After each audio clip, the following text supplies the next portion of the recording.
Hello and welcome to another exciting video here in Mathland. Today we're going to talk about the law of sines.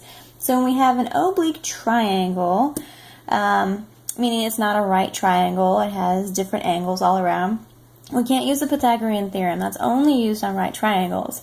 So what we have instead is the law of sines or the law of cosines. We'll get to the law of cosines later on in another video. But today we're going to talk about the law of sines. So it's used for triangles where you have two angles and an adjacent side, or two angles and an included side. So I've got an example up here. I've got my triangle set up here. It's an oblique triangle. It's just good for me. I'm a visual person to draw something out and to figure out what I need to find. I've got my formula up here. This is the law of sines, where you have the side of the opposite angle. You'll take the sine of that one. It should equal the side length of another side and the opposite sine of that angle, and side length over the opposite sine of that angle. So they relate, the sides relate to the opposite angle. So the capital letter usually represents the angle and the lowercase letter represents the side. So I have them set up to be opposite the angles and the sides. Okay, so this is what I have. I have C equals 102.3. Sounds like a radio station. 102.3 degrees. And angle of measure of B is 28.7 degrees. And then my little b over here, I've got a side length of 27.4 feet. Okay, so the thing about the law of sines, you can use it in these two instances and one more, and we'll get to that in another video, is that if you can set up a proportion with at least one side length and one angle measure, you can figure out the other angle or side lengths, because all the proportions should equal. Okay, so we do have something here in our given information where we can set up the proportion. So I have an angle measure here and the opposite side length here. So for B, I have the side length and that angle measure. So if I'm looking for C, I can set that up because I'm just missing one variable. I'm just missing C in that particular proportion. Okay, so that's exactly what I'm going to do. I'm going to take what I have, what I know, the sides that I know, is B. So 24, so I want to set it up. B sine B should equal C sine C. Okay, so I'm just taking these two proportions, set them up equal to each other, and then solve for our unknown. Okay, so my B is, so if I write all my information in here, I've got 27.4 over 28.7 degrees. Oops, sine. Don't forget that. That's really important. Sine of all that equals my C, that's my unknown, over sine of that degree measurement there. Okay, so we're going to cross multiply and then solve for our unknown. So I've got this times that should equal that times that. So I'm going to set this up. 27.4 times sine 102.3 equals C times the sine of 28.7 degrees. Okay, so I'm going to get my calculator, fancy calculator here, and make sure my mode is in degrees. It is, so I'm going to quit out of that, and I'm going to multiply this side over here. So I've got 27.4 times sine of 102.3 degrees. Okay, and that should give me 26.77, we'll stop at 2 decimal places, equals C sine of 28.7 degrees. Okay, so we need to isolate our variables, so we want to divide both sides by sine of 28.7. So divide that by sine 28.7.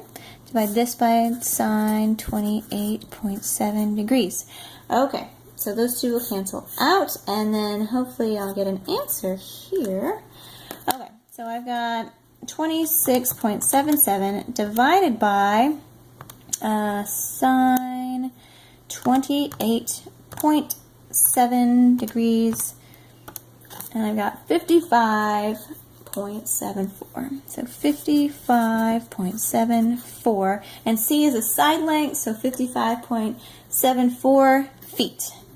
There we go, for RC. Okay, and so the more you do, more problems you do of this type, you can just keep stuff in the calculator. You can multiply these out and then divide. And then your decimal places might be a little bit more accurate, say if you're checking your answer in the back of the book. So here it might be 0.75 or something like that because we rounded here. But if you want to keep everything in your calculator, you would multiply this out, put this in your calculator and divide by the sine of 28.7. Okay, so we just found one side. That was C, 55.74 feet. Okay, so now we just need to find A. We're trying to find all sides and remaining angles in this triangle. Well, we could find, let's see, we could find this angle, because all the angles, even though it's an oblique triangle, we can still find the angle, the leftover angle measure, because they should add up to 180.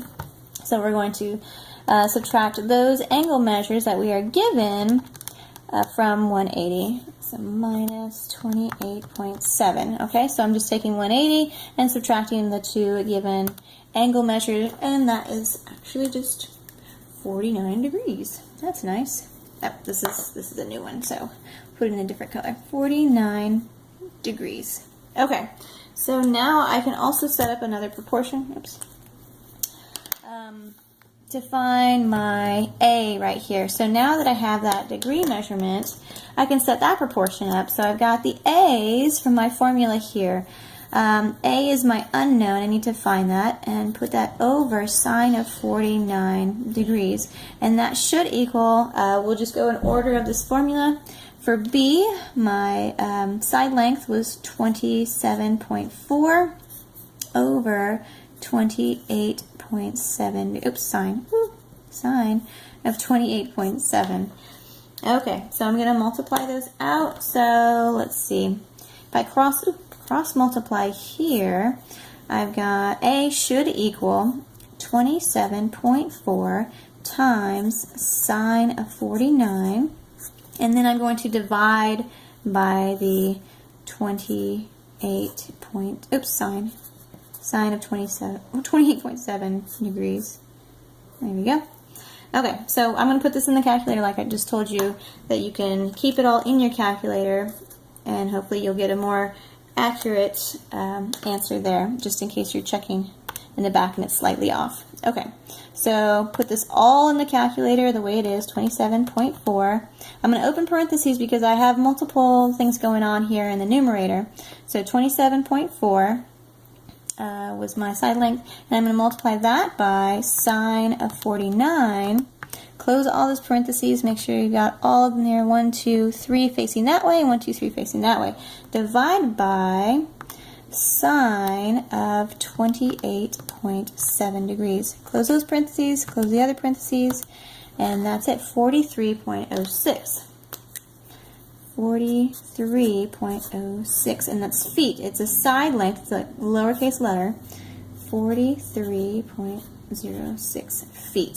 Okay, so we found the remaining angle. We just subtracted from 180 when we added the given angles together, and we found our side lengths by setting up the proportion. So wherever you have a proportion with an angle, and a joining side length, we had angle, and a side length here, or if you have an angle, and included side, you can work it out that way. As long as you can set up the proportion, the law of sines works for you. So enjoy, have fun with it.